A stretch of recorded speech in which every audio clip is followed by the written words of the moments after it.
Isso. Aonde está o ipê roxo? Ipê roxo aqui. Aonde está a onça pintada? Aqui. Aqui. Agora, aonde está o ipê amarelo? Aqui.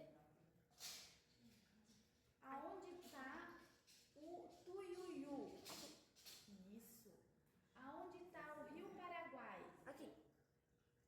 Aonde está a xalana? Aqui. Isso. Agora, aonde está o lamaçal? Aqui. Isso. Aonde está a capivara? Aqui. Aqui. Agora, uma coisa que parece, mas não é o rio. Aqui. Onde está a Baía Pantaneira? Aqui. Aqui. Certo.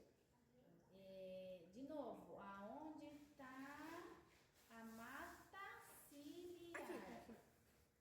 Agora, os aguapés. Aqui. Isso. O campo cerrado. Ali. Vamos lá. O ipê rosa. Ipê rosa aqui. Aí. Agora, eu queria que vocês mostrassem pra gente aonde que está a parte do deficiente que é Aqui. visual. Aqui. Isso.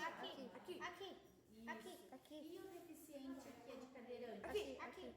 Isso, tá certinho. Parabéns pra vocês.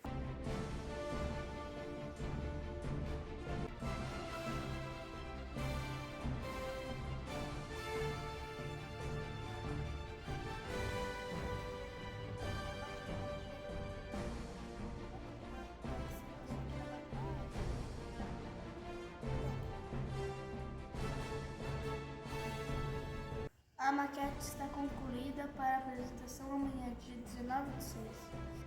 A maquete fala sobre o Pantanal, a maior planície alagável do mundo e o maior bioma do planeta. A maquete fala sobre a vegetação, os animais, o transporte fluvial, a vegetação do mar, das áreas alagadas, com Vitórias Régias, Aguapé, tem acessibilidade, que é as pessoas que têm que ter acesso, um problema, o piso tátil, a rampa para cadeirante.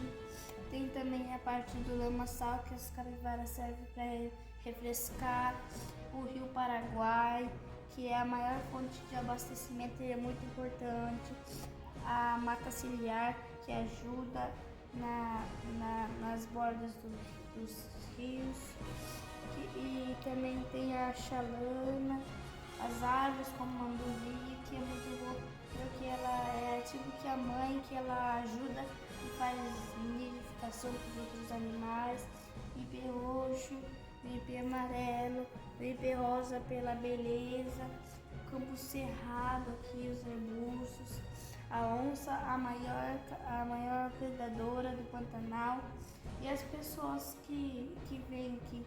E essa maquete que a gente vai usar na apresentação. E o tuiuiu é o que? Símbolo? É o símbolo do Pantanal. Ótimo!